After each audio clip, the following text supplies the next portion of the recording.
Hello viewers, welcome to our series of sociology lectures. Today we are going to discuss association. You see that in our day-to-day life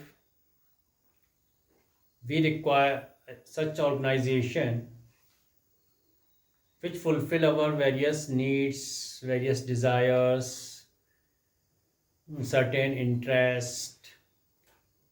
So to fulfill these we have certain organization to achieve certain end.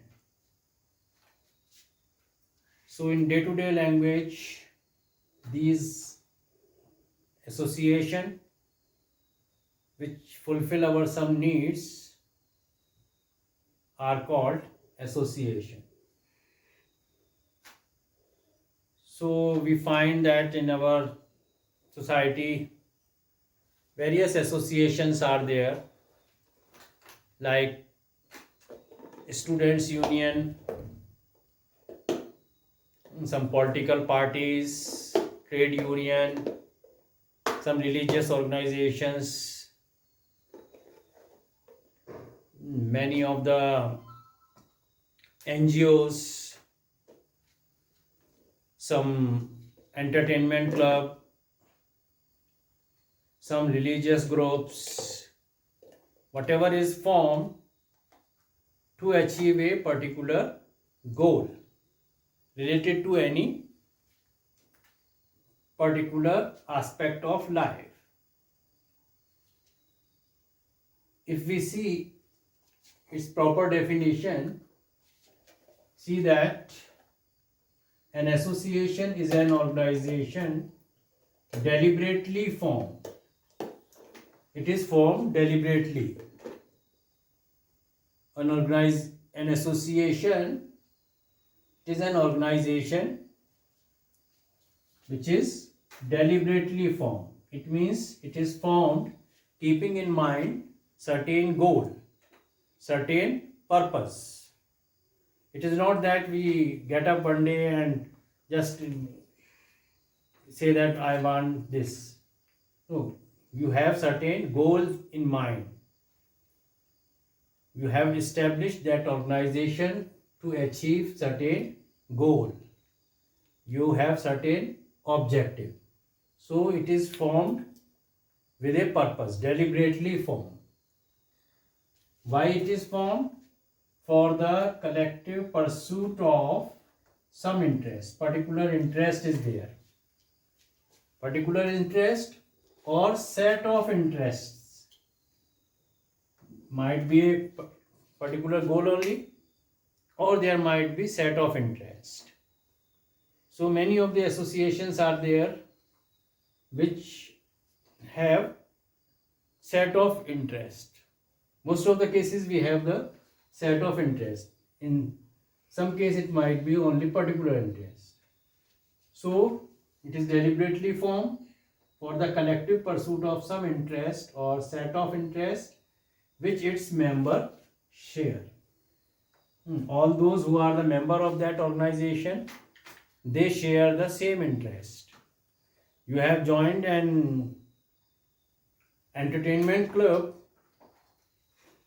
so that association is formed, that entertainment club, to provide entertainment, and then all the member, they share the same interest. They have joined keeping in mind that purpose only. So you join certain groups for a particular interest or to achieve a particular goal. So this definition given by R.M. McIver. Another definition given by Morris Ginsburg. It says that an association is a group of social beings. It is a group, social group of society, of social being, related to one another by the fact that they are related to one another, that they possess or have instituted in common organization. Okay, they possess or instituted a common organization with a view to securing a specific end. Okay, so same thing we discuss here, specific goal, specific purpose. So that organization have been instituted to achieve a specific end or specific ends. One interest or many interests. A particular end, particular goal, particular purpose, or many goal, many purpose. So both of these definitions more or less explain the same, that these associations are those organizations which have been formed purposely, deliberately, keeping in mind a particular goal, particular interest, particular purpose. So, or set of purpose, set of interest, set of goal. So, whichever organization are there in the society which are fulfilling certain purpose, certain goal, these are called the association. So many of the political parties, you know, that Congress party, Bharatiya Janata party, Samajwadi party, these all are fulfilling the political purpose, political goal. Trade unions, they are there to look after the interests of the labor class. Students union, students political wing like ABVP, they are fulfilling the purpose of students politics. In the same way, many of the religious organizations are there, religious parties are there, then certain NGOs are there which look after the interest of particular group, certain organizations working in the direction of welfare of children, aged people, they are looking after the interest of the unemployed, youngsters, many organizations are there. So these all are there to achieve particular goal and interest. Next are the characteristics of association. On the basis of these definitions, we can draw certain characteristics of association. So as far as associations are concerned, the first characteristic is that it is a group of people. It is a social group where people have formed this group. It is an organized group. It is formed by the people to achieve certain goal. So that is why these people together, they have formed an association. You see that a crowd or mob, it is not an organized group, and that cannot be called an association. So to be called an association, there should be a group of people who have come together to form the association. Second characteristic is organization. It is organized group. It has been organized to achieve a particular goal. Proper organization is there.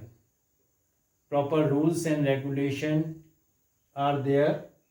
It is a well-defined organization which seeks to achieve a particular goal.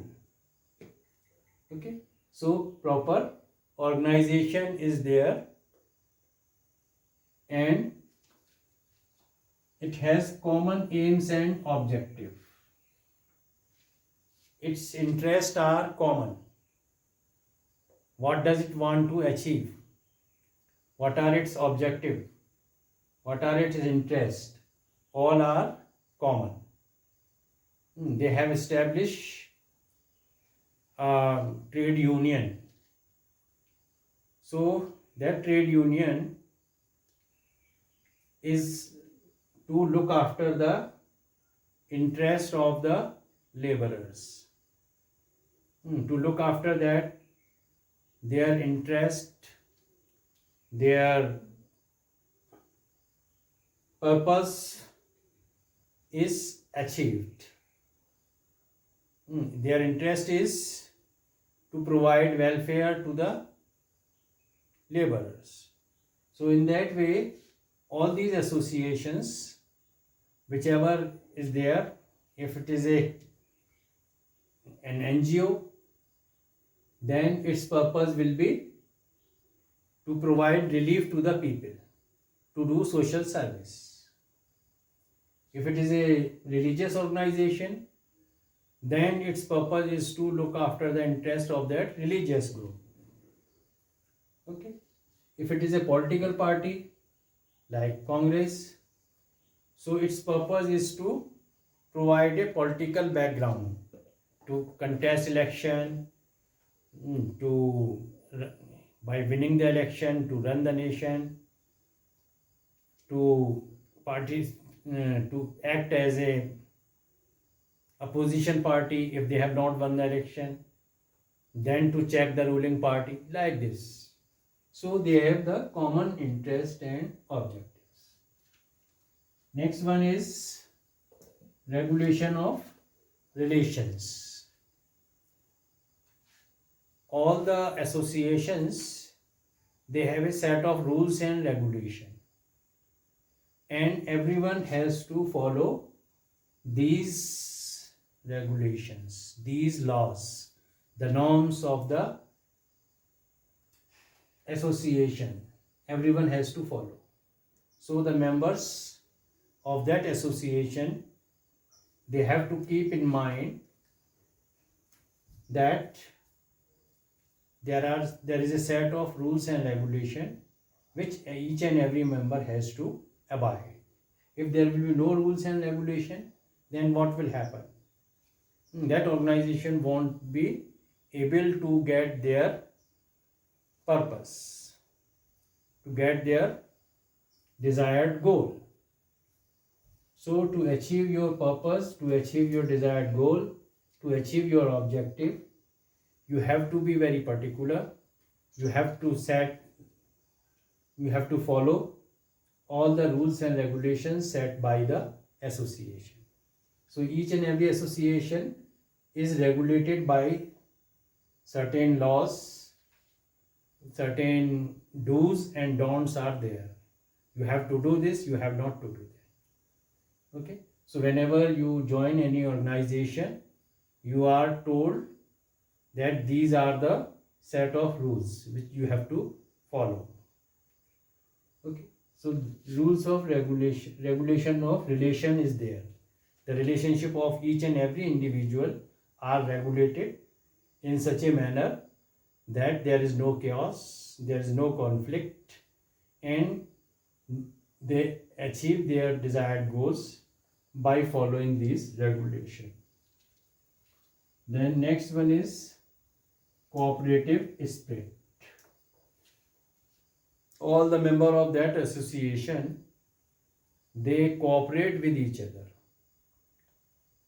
Without cooperation, this will bring a conflicting situation, and in that case it will lead to disorganization, it will lead to chaos, and then the desired goals could not be achieved.